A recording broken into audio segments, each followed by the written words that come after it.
ሰላም ሰላም ጤና ይስጥልን ውድ የጋት ሚዲያ ቤተሰቦች እንደያላችሁበት ሀገር የሰዓት አቆጣጠር እንደምን አላችሁ?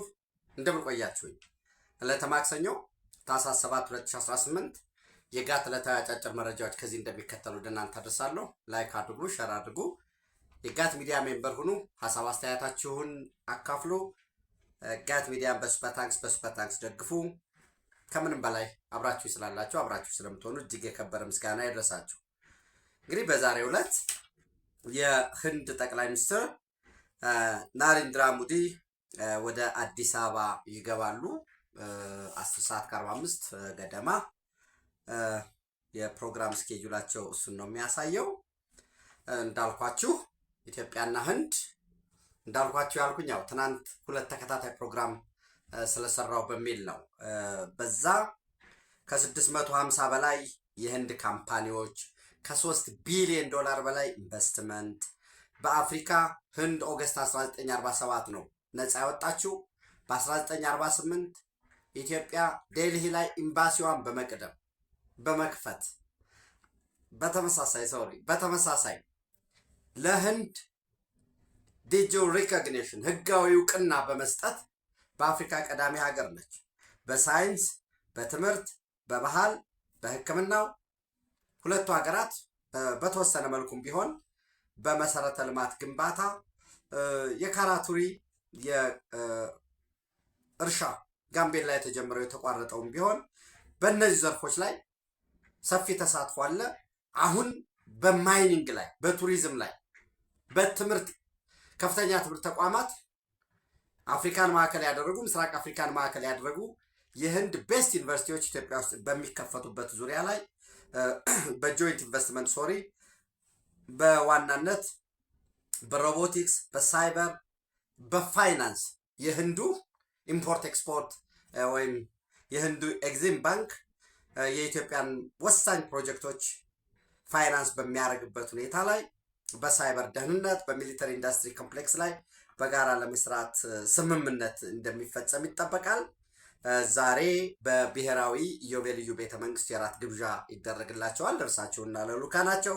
በነገው ዕለት በጠዋቱ ደግሞ ሁለቱ ምክር ቤቶች የተወካዮች ምክር ቤትና የፌዴሬሽን ምክር ቤት በጋራ በሚያደርጉት ፕሮግራም ላይ በሚያደርጉት ስብሰባ ላይ ንግግር እንደሚያደርጉ ይጠበቃል። ያው ፕሮግራም ሴት ተደርጓል ማለት ነው።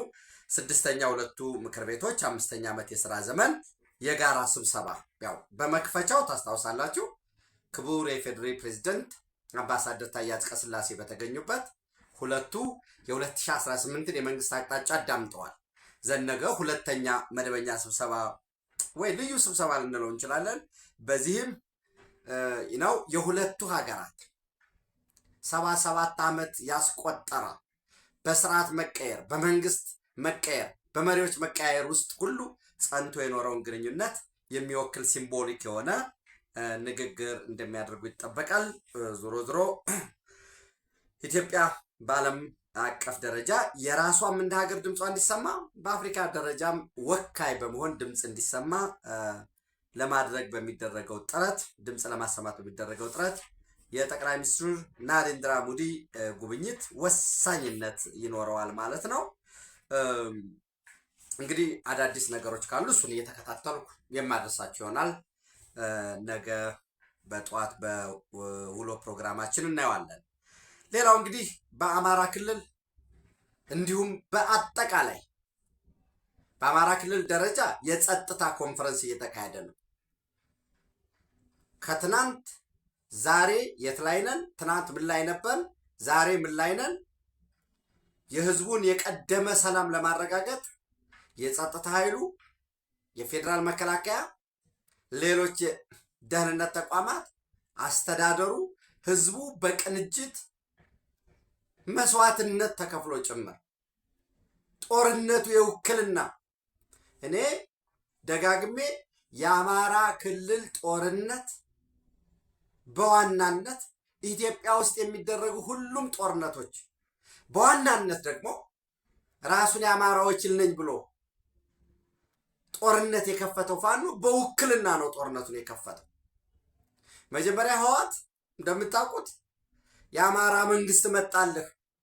ታግለህ የጣልከው መንግስት ተመልሶ መጣ። ጠቅላይ የሆነ አህዳዊ መንግስት መጣ። ሊጠቀልለህ ነው፣ ሊጨፈልቅህ ነው። ፊውዳላዊ ስርዓቱን ሊያመጣው ነው። ትምክተኞችን ጎትቶ ከየጎሪያቸው አመጣቸው። ምኒልክ ፓላስ ወይ አሁን ዩኒቲ ፓርክ አንድነት ፓርክ ውስጥ የቀዳማዊ ኃይለ ሥላሴ እንደተሰራ አጼ ምኒልክ እንዲሆነ ይህንን አህዳዊ ዋጋ ከፍለህ የታገልከውን ስርዓት የጣልከውን ስርዓት መልሶ እያመጣው ስለሆነ ብልጽግና መሩ መንግስት ወይ አብይ አህመድ ወይንም አጠቃላይ የአህዳዊ ስርዓት እየተመለሰ ስለሆነ የፌዴራሊስት ኃይሎች ኑና ተሰባስበን ይህንን የአማራ መንግስት እንውጋው እናስወግደው ተብሎ ጦርነት ተከፈተ። ሌላ አይደለም፣ በቃ የአይዲዮሎጂ ነው። መጀመሪያ ወዳጅና ጠላት ኢትዮጵያ ባህር በር አያስፈልጋትም፣ እኛ ጥቂት አንድ ቤተሰብ ፊውዳሊዝምን ታገልን ያሉ ግን መልሰው ፊውዳሊዝምን የተከሉ የአንድ የስብሐት ነጋ ዳይናስቲ ፖለቲካል ዳይናስቲ ፋሚሊ ዳይናስቲ መሆን የፈለገ ቡድን ያን ጦርነት ከፈተ። የፌዴራሊስት ኃይሎች ብሎ መቀሌ ላይ ሲደረግ የነበረው በየቦታው አማራ ክልል ላይ ግጭት ሰልፍ እያስጠራ፣ ሌላው ግን ሰልፍ እንዲጠራ የሚያስተባብር ራሱ ይመስለዋል። ብልጽግና ወይ ዶክተር አብይ አህመድ አማራ ክልል ብቻ ድጋፍ ያላቸው እንዲመስል ኦርኬስትሬትድ በሆነ መልኩ እየተሰራ ለዛ ለሚመግበው ለፌዴራሊስት ኃይልነት ለሚለው የአማራ መንግስት ነው የመጣ ለሚለው እንዲመግብ፣ ከዛ የሃይማኖት ተቋማትን በማጥቃት ዘን የሃይማኖት ተቋማት ሌላ ቦታ ጥቃት ሲደርስባቸው ሰልፉ ማንገራገሩ ደግሞ አማራ ክልል ባህር ዳርን ማዕከል ያደረገ፣ በዛ ውስጥ ጥገኛ የሆኑ ፖለቲከኞች በመዋቅር ውስጥ ያሉ ጥገኛ ባለሀብቶች፣ ጥገኛ ሃይማኖት፣ ሁሉም በየደረጃው ሆበል ውረድ እንውረር ተብሎ ኢትዮጵያ በአሸናፊነት የሰሜኑን ጦርነት ስታሸንፍ በኢትዮጵያ ውስጥ ራሱ የትግራይ ህዝብም አሸናፊ ነው። ኦሮሞ፣ አማራው፣ ከምባታው፣ ሀዲያው ሁሉም እኛ ብቻ ነን ይችን ሀገር የምናስተዳድራት የሚለውን እብሪት በአሸናፊነት ሲወጣ የፕሪቶሪያ ስምምነት ሲፈረም ለምን ኢትዮጵያ በውስጥ ጉዳዩዋ ሁልጊዜ ስለ ጦርነት ነው እንጂ አጀንዳ መሆን ያለበት? ይህ ሰላምማ ከተፈረመ ይህ ሰላምማ ስምምነት ከመጣ ፊታቸውን ወደ ልማት ሊያዞሩ ነው። እየተዋጉም ፕሮጀክት ሲሰሩ ነበር። እየተዋጉም ህዳሴ ግድብን፣ እየተዋጉም ኮይሻን፣ እየተዋጉም ምርጫ አድርገዋል። እንበትናቸዋለን፣ በውስጥ ጉዳያቸው እኛ እናቦካለን፣ የውጭ ምንዛሬውን ወሳኝ የሆኑ የሴኩሪቲ አፓራስ እንቆጣጠራለን ያለው ሻዕቢያ እና ላኪው ግብፅ የፕሪቶሪያ ስምምነት ሲፈረም ደስተኛ አልሆኑ። አስቀድመው ከባህር በር ጋር የተያያዘው የምታውቁት ነው። አሰብ ወደብን በጋራ የማልማት ስፔሻል ኢኮኖሚክ ዞን የሚለው የጅዳ ዲክላሬሽን ኢትዮጵያ ከራሷ ድንበር አልፋ ወደ 40 ኪሎ ሜትር እስከ አሰብ የሚያደርስ 63-64 ኪሎ ሜትር የተወሰነው ሰርቶ ስለነበር እሱን መልሶ የመጠገን እሱ ሁሉ ተሰርቶ ክሬን ከጣሊያን በልመና እና የኮንቴነር ማስፋፊያው ተሰርቶ ነው በፍጹም አለ። ቀደም ይላል ኦፍ ኮርስ እሱ ሰው የአማራ ልዩ ኃይልን በማሰሳት ውስጥ ያለው ጥገኛ ፖለቲከኛው እንደተጠበቀው ነው። አሁን በህዝባዊ መድረኮች አሁን ከፋኖ ጋር አብረው ሲታገሉ የነበሩ ነገር ግን ህዝባችንን ክደነዋል፣ ህዝባችንን አዋርደነዋል፣ እናቱን የሚገድል ፋኖ አዳምጡት ፕሊዝ። ፖለቲካ በሆይ ሆይታ በስሜት አይሰራም። የህዝቡን ነባራዊ ሁኔታ ህዝብና መንግስት ያለውን ግንኙነት ማን ምንድን ነው የሚለው እያንዳንዱ መጠናት አለበት። እከሌ መከላከያ እየመራ አምጥቷል፣ እከሌ እንዲህ አድርጓል፣ እከሌ ባባቱ እንዲህ ነው፣ እከሌ በእናቷ እንዲህ ናት። መጨፍጨፍ እንዳይቀበር በዚህ በፋኖ ጦርነት ሂደህ ብትሰዋ ብትሞት መንግስተ ሰማያት ትገባለህ፣ ቁልፍ ሰጠናል። አግቱንና ገንዘብ ከሀገረ ስብከቱ ውሰዱ። የጸጥታ ተቋም አመራር ሆነው ይህን ያህል መሳሪያ እዚህ ጣቢያ እናስገባለን፣ በዚህ ሰዓት ኑና ገብታችሁ ሰብራችሁ ውሰዱ። ቀረጥ እየተጣለ የቀረጥ ገንዘብ የሚካፈሉ በጣም በጣም በጣም አሰቃቂ፣ በጣም ደግሞ አሳፋሪ ሆነ። ጫካ ያለው እኮ ሲመጣ የእሱን ስልጣን ሊይዝ እንደሆነ የሚመጣ ሁሉ የረሳ ህዝብና መንግስት የሰጠውን ኃላፊነት ሙሉ ለሙሉ የዘነጋ። እኔ በጣም አዝናለሁ። መንግስት ምን ያደርጋል የሚለውን አብረን የምናይ ነው የሚሆነው። ቀኘ ብለው በመዋቅሩ ውስጥ ሰርገው ገብተው መከላከያ ሰራዊቱን ከነ ሞርታርህና ከነ አባለ ብትማረክ 5 ሚሊዮን ብር እንሰጥሃለን፣ መታወቂያ ሰርተን ወደ ሀገርህ እንሰድሃለን ብለው ያን ካረጉ በኋላ ደግሞ እንግዲህ ሀገር የሰጠችው ክብር ያ ሁሉ ቀርቶ እና እንደገና ደግሞ 2 ሚሊዮን ብር ካላመጣህ እየተባለ የሚደረግበት ያለውን ሳቦታጅ ያለውን አሻጥር የመዋቅርን መበስበስ። እነገዱ እኮ ምን ብለው ነበር? የዞንና የወረዳ መዋቅር በእጃችን ነው ብለው ነበር። ላይ ያለው መዋቅር ደግሞ የታሰሩትን አውጥቶ ለቀቀ እና ይሄ በጣም ለህዝባችን ለአማራ ህዝብ አለፍ ብሎም ለኢትዮጵያ ህዝብ እጅግ እጅግ መራር ፈታኝ ነበር። በዚህ ሂደት ግፋ በለው ያዘው ልቀቀው የአማራ ህዝብ መዳኛ ፋኖ ነው፣ ጦርነት ሰርጋችን ነው፣ እዛ ባህላችን ነው ሲል ነበር። ጦርነቱን ቤቱ ድረስ እንወስዳለን፣ ማህበራዊ ረፍት እንነሳዋለን ብለው ሲሉ ነበር። ከጀነራል ምግበይ ተልኮ ተቀብሎ አርማደጋን ምዕራብ ጠለምትን ይዞ ዋልድባ ገዳምን ወርቅ እየተቆፈረ ወርቅ እየተላለፈ ለነ ጀነራል ምግበይ እየተሸጠ ገንዘብ እየተቀበለ መንደሮችን እያቃጠለ ይሄ ሁሉ ፋኖ ከነ ጀነራል ምግበይ ጋር እየሰራ ነው። ዋልድባ ገዳም ያለው ወደ ሶሮቃ የወልቃይት ጠገዴ ሚሊሻውን ማንነቴን አስጠብቃለሁ ብሎ የወጣውን እያረሰ ጦርነት ከመጣ በኃይል የሚፈጸም ነገር የለም ያለውን ጨፍጭፈው ሚሊሻውን በአደባባይ የጦር መሳሪያውን ገፈው ጀግንነት ሰራን ሲሉኛ ስናዋግዝ ያን ሲሉ የነበሩት አሁን እጅ ሲሰጥ ፋኖ እጅ ሰጠ መባሉ የቆረቆራቸው ደግሞ ይሄ የጀነራል ምግበይ ፋኖ ነው ይላል። ትናንት ለምን እዛ በረሃ ያለ እዛ ያን ያህል መንደሮችን ሲያጠፋ ልጆችን እንደዚያ ህፃናትን ሲረሽኑ የጨስ ሚስት ሲደፍሩ ለምን አልተናገርክም ብትለው የለም ማዘዣ ማዕከሉ አንድ ነው። ሻቢያ ያዘዘኝ ይመስለዋል። ሻቢያም ለራሱ ያዘዘው ለራሱ ቢያዘዝማ ከኢትዮጵያ ጋር እንዲጠላት ትሆናለህ። ከግብፅ ጋር ወዳጅ መሆን፣ ከአዘርባይጃን ጋር፣ ከቦሊቪያ ከማንኛውም ሀገር ጋር ወዳጅ ሁኑ። ሉዓላዊ ሀገር ነህ ብለን እንውሰድ። እንደ ከኢትዮጵያ ጋር ጠላትነት ድንበር የምትጋራው ህዝብ የምትጋራው ሰው ሻቢያም ለራሱ አያዘዝም እና ይሄ በዚህ ባለበት እንግዲህ የአሜሪካ ፌብሩዋሪ 13 ላይ ያበቃል መባሉን ተከትሎ ይሄ ጊዜያዊ የመኖሪያ ፍቃድ ወይ ቴምፖራሪ ፕሮቴክሽን ስታተስ የሚባለው ኤርትራ ቲፒኤስ ልሰጠን ነው እያሉ ወደ ኤርትራ እንሄዳለን እያሉ እየዘፈኑ ነው ያሉት። እኔ በጣም አዝኛለሁ። በነገራችን ላይ እኔ መንግስት እስከማውቀው ድረስ ይሄ ዋንስ ኢን ሳይበር ኢት ኦልዌይስ ሪሜን ኦን ሳይበር እና ነገ እንዲህ ብለህን ነበር ነገ ይህን ብለሃል ብሎ መነጋገር ይቻል ይሆናል። እኔ ለህሌና ሲባል እኔም አውቀው ልንገራችሁ 5000 ገደማ 5001 የሚሆኑ ኢትዮጵያውያን በቲፒኤስ ውስጥ እንዳሉ ይታወቃል። እንግዲህ መረጃዎች የሚያሳዩት ይሄንን ነው።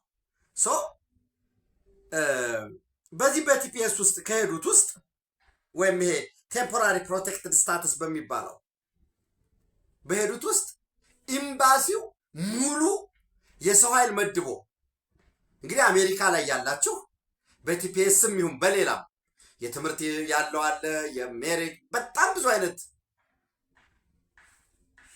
የመኖሪያ ፍቃድ ስላለ ኤምባሲው እየተባበረ እንደሆነ አስፈላጊውን ድጋፍ ለመስጠት 24/7 ዝግጁ እንደሆነ ነው ማቅ። ኢትዮጵያ ውስጥ ሲመጡ የሚጠየቁ አሉ ወይ? በወንጀል ክስ ያለባቸው አሉ ወይ? እሱን ማየት ነው።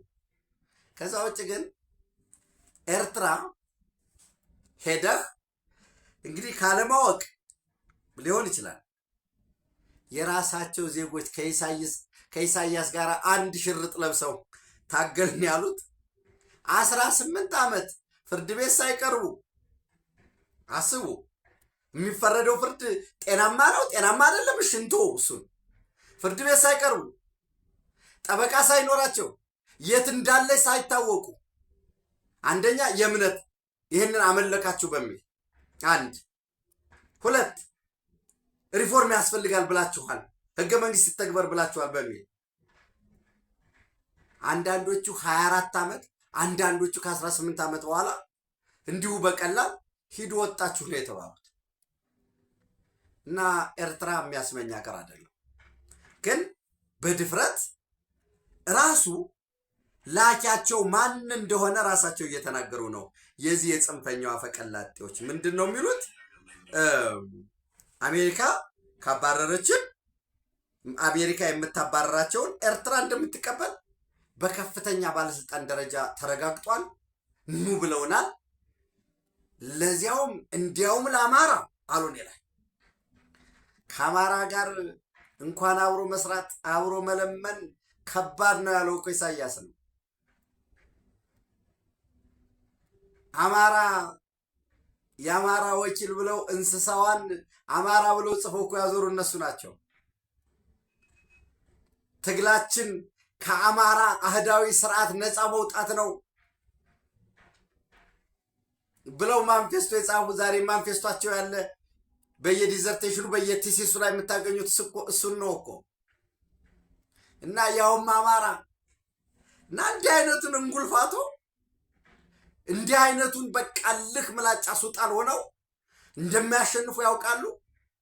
ግን በቃ ይነው ፊድ የምትደረገው መረጃ የምትሰማው ያው በዙሪያ በሰርክል ስለሆነ እየወደክም እያሸነፍክ ሊመስል ይችላል። አዋላቸውም ችግር ሊኖር ይችላል። እና ወደ ኤርትራ እንጓዛለን፣ ወደ ኤርትራ እንሄዳለን።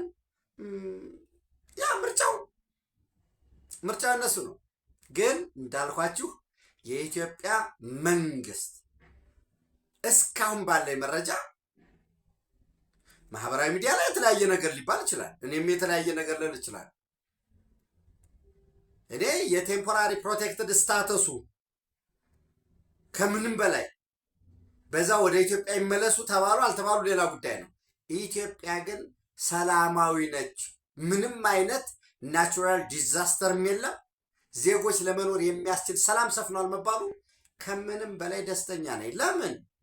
ኢንቨስትመንት የምትስብበት፣ ስለ ሀገር በኩራት የምትናገርበት፣ ማንም አሳይለም ሲከር ኬዙን የሚጋግርበት መሆን የለበትም። ከዛ በተረፈ ቁጭ ብለው የራሳቸውን ልጆች ጠዋት ረፈደ ብሎ እየተንደፋደፈ ቁርሱን ሰርቶ ምን ብሎ ትምህርት ቤት አድርሶ የሚሰራውን ስራ ሰርቶ ዘን እንደ ሌጀርም ብላችሁ ሰሩት። አንዳንዶቹ መተዳደሪያቸው ነው። ቁጭ ብለው እንዲሆነ ይህን ደመሰስ ነው፣ ይህን ፈጀ ነው፣ ይሄ በዚህ ሆነ፣ ሰራዊቱ አልቋል፣ በቃ ሳምንት ቀረን ወዘተረፈ እያሉ አይነው ከትናንቱ ዛሬ የሚሰማቸው የለም። ለምን? የአማራ ህዝብ በንድፈ ሐሳብ በስማ በለው አይደለም አይቶታል። አርሶ አደሮች እንዲህ ናቸው ተብለው ተሰቅለው እንዳይቀበሩ ተብለው አሞራ በልቷቸዋል። የቄስ ሚስት ተደፍሯል። እናት ልጆቿ ፊት፣ ልጆች እናታቸው ቤተሰብ ፊት ያልተፈጸመ ያልተደረገ አሰቃቂ ወንጀል የለም። ምናልባት አንዳንዱ የማይነገረው ለቀጣይ ማህበራዊ ሁኔታ ሲባል ለምሳሌ ሰሜን ዕዝ ላይ በሰራዊቱ ላይ የተፈጸመው አሰቃቂ ነገር እኮ የማይነገረዋል አይደለም። የማይነገሩ አንተም ባብረው ማሰብ የሌለብህ መኖር አለብና መዝለቅ አለብን። የሆኑ ሰዎች ስምሪት ተቀብለው የባዕድ ስምሪት ተቀብለው ነው ያን ያደረጉት። መንግስትነት ከባድ ስለሆነ የተደረገውን እስከ መስለብ ድረስ ሴቷ ላይ ሚዲያ ላይ በደንብ ስላስገኘልን ሂዱ ስለቡ ተብሎ እንግዲህ አንጉት የሚባል ቦታ እንደዛ ወደ እዛ ድረስ ያን ሁሉ እስከ መፈጸም እና የአማራ ህዝብ እየተነጋገረ ነው። ኮንፈረንሶች፣ የሰላም ኮንፈረንሶች እየተደረጉ ነው። ድርድሮች እየተካሄዱ ነው። በጣም ብዙ ወጣቶች ህዝባችንን በድለናል፣ ህዝባችንን አዋርደነዋል፣ በጀብደኝነት ነው የገባ ነው፣ እኛ ለህዝባችን መስዋዕትነት እንከፍላለን ብለን ህዝባችንን በዘበዝ ነው በማለት እየተመለሱ ነው ያሉት። እነዚህ አፈቀላጤዎች ግን ሩጠው ግን ካምፓላ ሄዱ፣ ናይሮቢ ሄዱ። አንዳንዶቹ ወደ ጁባ ከሄዱ በኋላም በቅብብል ወደ ካምፓላ ሄዱ አሉ። እንዴት ካይሮ መሄድ ይችላሉ? እዚህ ሂዱ እዛ አትሄዱም ብለን እኛ መንገር አንችልም። ግን ኢትዮጵያን የመሰለ ነገር የለም። ነው ወደ ኢትዮጵያ ነው ወደ ሀገራችሁ። የሚያስጠይቅ ነገር ካለ መጠየቅ ነው። ዴፊኒትሊ መንግስት በይቅርታ እንሻገር። የተለያየ አመለካከት ቢኖረንም ያለችን አንድ ሀገር ነች። አንድ ሺህ ሀሳብ ሊኖረን ይችላል ስለ ኢትዮጵያ፣ ያለን ግን አንድ ሀገር ነው። በባንዳነት አንለላክ። ትናንትን ይቅር እንበባልና በጋራ እንስራ ነው። ተመልሶ ቢመጡ የታወቀ የተመዘገበ ጥፋት ያለበት ይጠየቅ።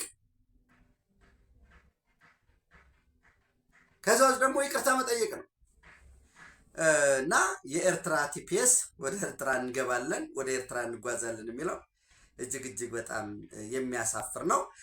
ምናልባት በሌላ መረጃ እንግዲህ የኢትዮጵያ ዜጎች ለማህበራዊ ፍትህ ፓርቲ ኢዜማ በምርጫ 2018 ወይም በሰባተኛው ሀገራዊ ምርጫ እንደሚሳተፍ ምርጫ ቦርድ ምርጫ በሚያደርግባቸው ቦታዎች በሙሉ እንደሚሳተፍ which means በሀገራዊ በህዝብ ተወካዮችም ይሁን በክልላዊ ምክር ቤቶች እንደሚወዳደር፣ ለዛም አስፈላጊውን የዶክመንት ዝግጅት፣ የተወዳዳሪዎች ምልመላ፣ የተወዳዳሪዎች የኮድ ኦፍ ኮንዳክት የምርጫ ኮድ ኦፍ ኮንዳክት እያዘጋጀ መሆኑን የገለጸበት ሁኔታ አለ። የመጨረሻ የጋት መረጃችን በአሜሪካ የአፍሪካ ቀንድ የአፍሪካ ጉዳዮች ልንላቸው እንችላለን አማካሪ ማሱድ ቦሎስ በትናንትናው ዕለት ወደ ሳውዲ አረቢያ ሪያድ ያቀኑትን የሱዳኑን የሉዓላዊ ምክር ቤት ቸርማን ኦፍ ሱዳን ሶቨሬን ካውንስል አብደልፈታህ አልቡርሃንን አነጋግረዋቸዋል። ያም ብቻም አይደለም እንግዲህ ማሱድ ቦሎስ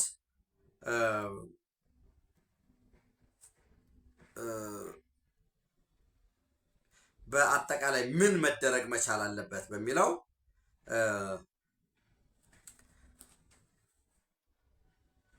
በሰላም ሁኔታ በሱዳን ቀጣይ በተለይ ከግጭት መውጣት በሚቻልበት ሁኔታ ላይ ከሳውዲ አረቢያ ክራውን ፕሪንስ መሐመድ ቢን ሰልማን ጋር ተነጋግረዋል። ብቻቸውን እንደተጓዙ ነው የአረብ ሚዲያዎች እየዘገቡ ያሉት።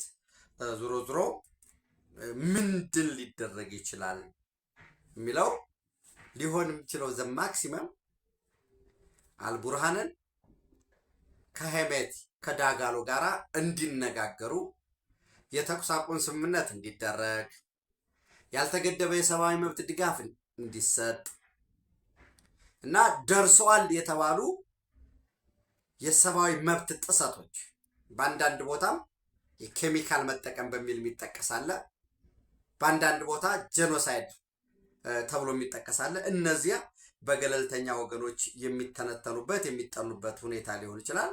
ምክንያቱም አሁን ሞሮለስ ራፒድ ሳፖርት ፎርሱ ይዞታውን እያጠናከረ ወደፊት ጥቃት ለመክፈት ወይም ወደ ፖርት ሱዳንም ለማጥቃት ዝግጁ የሆነበት ሁኔታ ነው ያለው። ከሳውዲ አረቢያ